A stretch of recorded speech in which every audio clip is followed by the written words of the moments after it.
If you look through some of the most valuable players currently playing in the Premier League, you will notice that several of them were actually playing in South America just a few years ago, which got me thinking, should Manchester United be tapping into that South American market on a more regular basis? And then, would you believe it, just a couple of weeks ago, we got linked to a South American wonderkid who would be available for about £5 million, and he goes by the name of Oscar Zambrano, the 19-year-old midfielder, Ecuadorian under-21 international, currently playing for LDU Quito, who are in the first division in Ecuador. And this is a really exciting youngster, like I said, currently linked with a move to Manchester United, also to Bournemouth, and also to Luton. And like I said, he would cost just £5 million.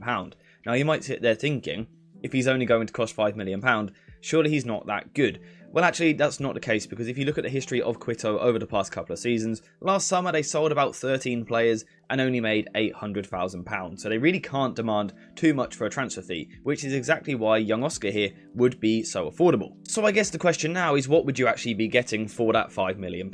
Yes, it's very cheap, but you still want a good footballer. Well, Oscar Zambrano is very much a holding midfielder. He's a 6, he's a modern day deep lying pivot, if you ask me. Someone who wants to sit just in front of the defence and dictate the game and really dominate the game.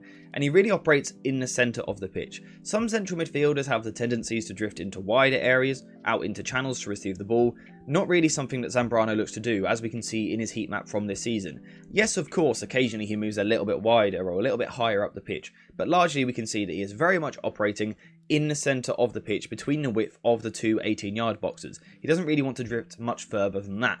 And the reason for that is because he wants to be a high volume player, someone who can regularly receive the ball in these deep areas and look to use his passing. And that for me is without doubt his strongest attribute. He is a brilliant passer. Now, of course, we always have to take into consideration the division he's playing, and the quality of opposition he's facing, of course, isn't the highest. However, still without a doubt, this is his best attribute. His passing is very, very good. And what I like about him is that he's just almost so stylish with the way that he plays football. He's always reading the game very well, he's always scanning what's around him, so he is always aware of his situation when he receives the ball.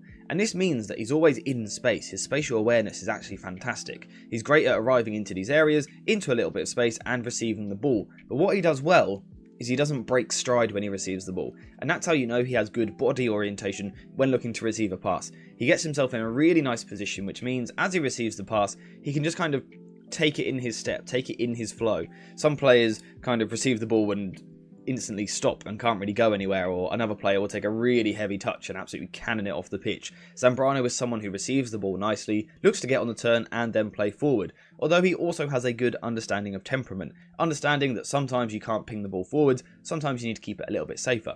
And he's more than capable of doing that. His short passing is really effective, keeping it nice and simple in his areas, helping his side to play out from the back. However, with Zambrano, when it really gets exciting is when he starts to use disguise on the ball. For me, this is my favourite little trademark, if you like, of Zambrano. What he will do is he will receive the pass, he will fake as if he is going to play one pass, drawing the opposition in or manipulating the opposition to go one way. So for example, he might bait as though he's going to play the ball out to the right winger in this sort of situation, therefore the opposition will get ready for that sort of pass, and then at the last second he's going to quickly change direction. He'll change his body shape and play a reverse ball more into this area to someone like Bruno Fernandes in the 10 position.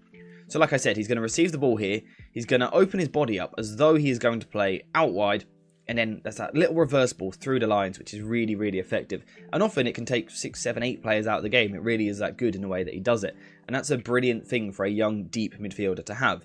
Again, that understanding that you can't always go forward. Sometimes you've got to play the ball sideways and keep the ball for your team. But then also that ability to switch it up and play through the lines, really up the ante a little bit and get your team moving forward. Another way in which he's good at getting his team moving forward is with his long passing. Zambrano is an excellent long passer.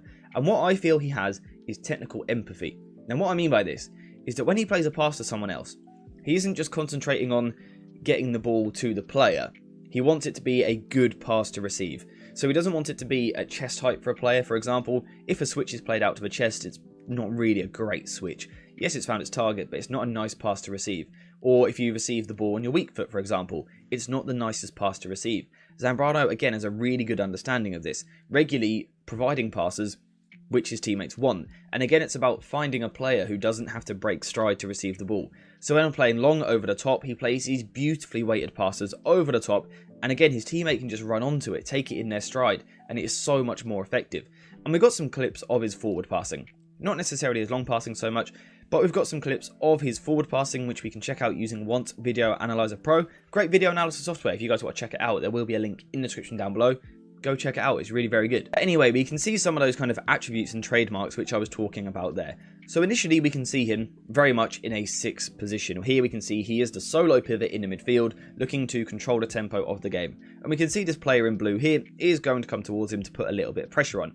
Now what Zambrano does is he provides a little bit of disguise on the ball. So initially, he shapes up as though he is about to play a pass. We can see here, he's pulled his foot back. It looks to everyone that he is now going to play a forward pass, and the opposition players react to that. They get themselves in a set possession to intercept. But actually, this is a fake pass. He doesn't actually do it. He dummies the ball. But what you can see, the effect of this is that he's got the opposition now in a square position. Now, defensively, when you're square, it's much more difficult to change direction and deal with the ball. And as a result, Zambrano is now able to fire a pass in, which is truthfully just absolutely brilliant.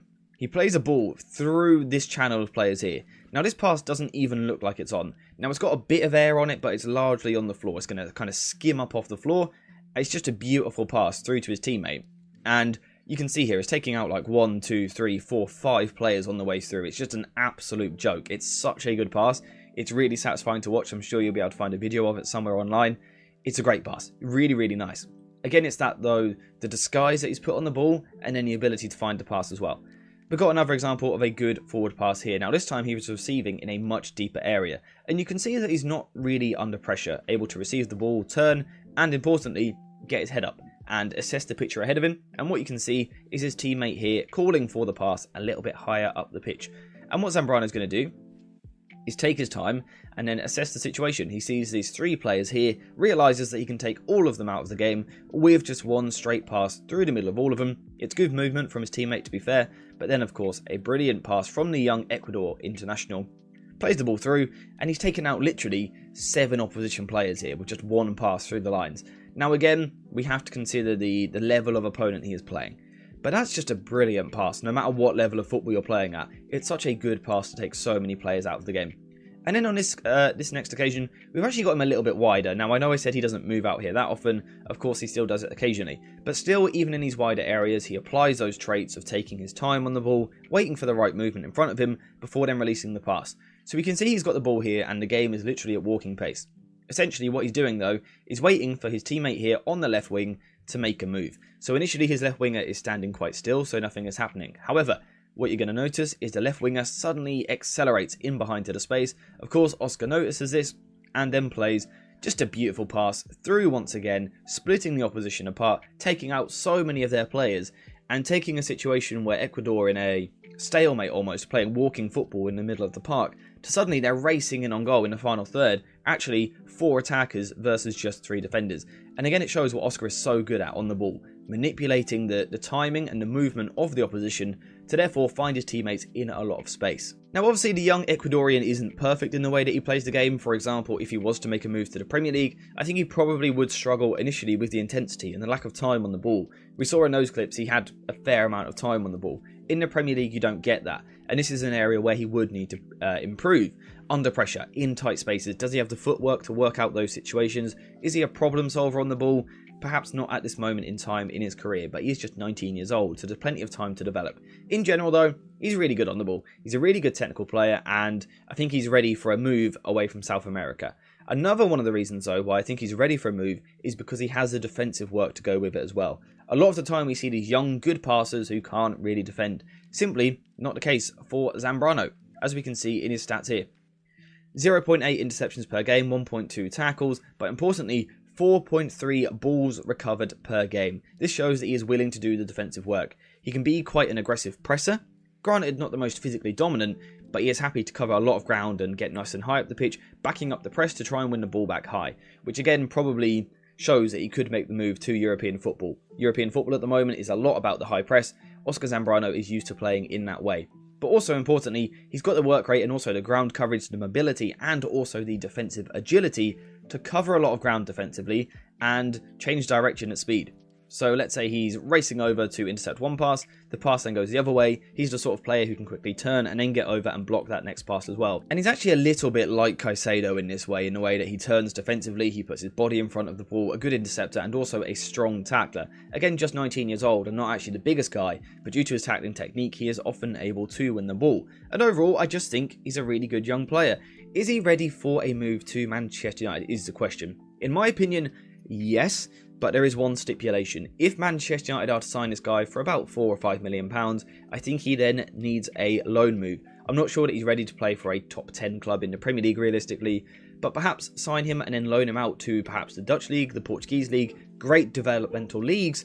You could see a really good Oscar Zambrano in a few years' time. And the good thing with this situation is the fact that he only cost about £5 million, there's almost not too much to lose. You're almost definitely going to make a profit on him if it doesn't work out and you have to sell him in a couple of years' time. But like I said, for me, I would be really tempted to sign him and then loan him out and then go from there, basically. I'm not saying Manchester United absolutely have to go sign him, but if you want a young South American kid who is doing really, really well at the moment and is ready for that move to Europe, Oscar Zambrano might be your guy. Perhaps it's someone else though. Let me know what you think in the comments down below. Is this the right guy to go get from South America, or do you think there is a better talent that you would like either Manchester United or perhaps a different club to sign? Let me know what you think in the comments down below, but apart from that, we are finished for today. So thank you guys for watching. I hope you have enjoyed it. And as always, I'll see you in the next one.